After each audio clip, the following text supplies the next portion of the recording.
I'm a psychologist. And before I begin, I want to be very clear about something. This is a real story from my professional practice. All identifying details have been changed: the name, age, profession, location. The story is not told word for word.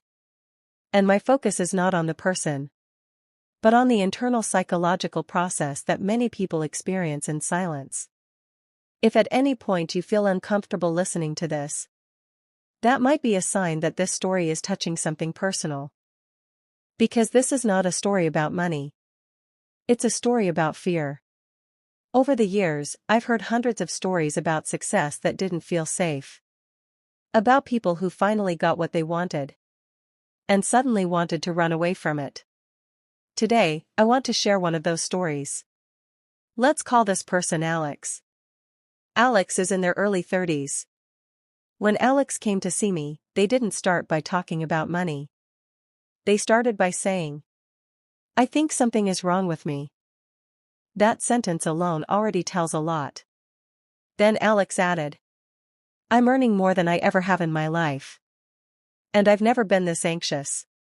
On paper, Alex's life looked exactly like what people strive for. New projects. Growing income. Opportunities that used to feel impossible. This was supposed to be the moment of relief. The moment when things finally calmed down. But instead, Alex felt tense all the time. Even on weekends. Even at home. Even in moments that were supposed to feel good. It was like living with a constant background alarm.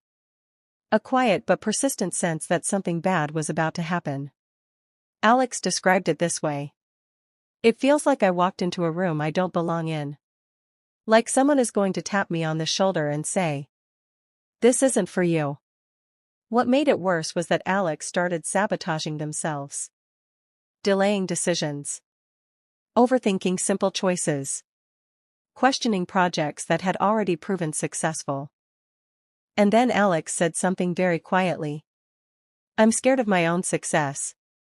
There was a long pause. Then came the question that so many people are afraid to say out loud.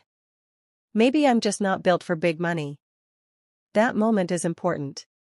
Because this thought doesn't come from logic. It comes from fear stored deep in the nervous system. So I didn't ask about income. I didn't ask about goals. Instead, I asked, "What do you feel in your body when you imagine having even more money than you do now?" Alex didn't answer right away. Silence. Then a deep breath. And finally, guilt. And fear of being alone. That answer tells you everything. Because inner blocks around money are almost never about money. They are about what money represents emotionally. As a child, Alex heard phrases that sounded normal. Even loving. "We have enough. Don't push too hard. Don't stand out too much. Money isn't the most important thing." No one meant harm. But the emotional environment mattered. When someone in the family earned more, it created distance. Unspoken tension. Judgment. Sometimes even rejection. And the child's mind made a very clear association.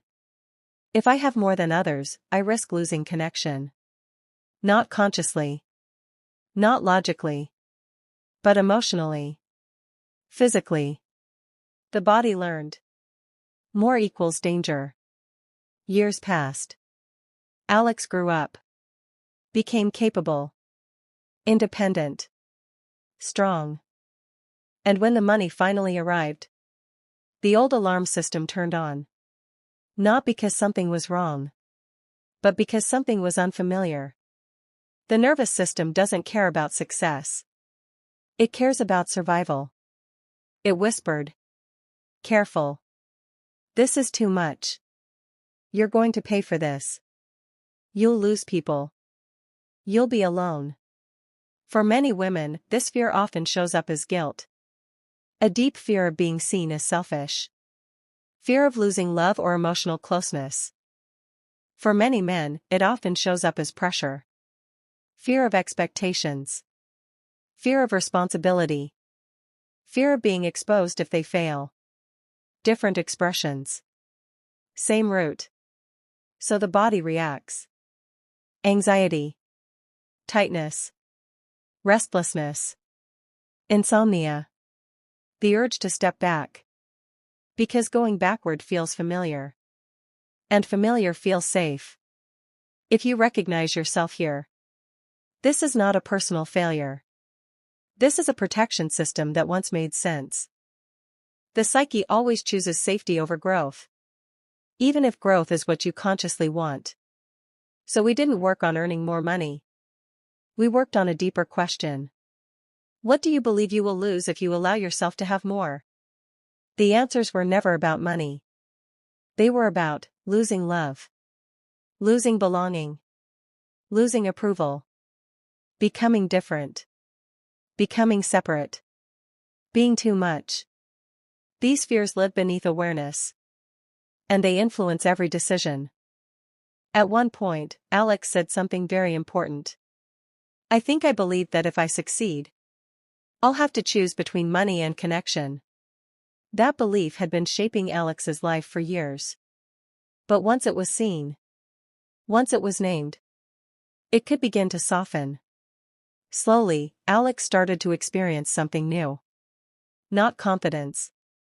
Not excitement. Safety. And one day, Alex said, for the first time, I feel like I can have more.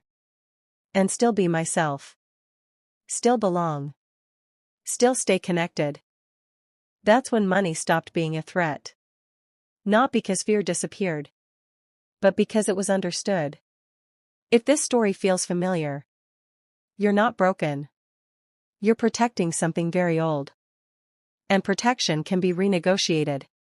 If this story resonated with you, write I allow in the comments. It's a small phrase. But psychologically, it opens a door. Subscribe to the channel to continue this 5-part series, Inner Blocks to Wealth. What happens when those blocks begin to dissolve? Why successful people live in constant tension? Money and the fear of rejection.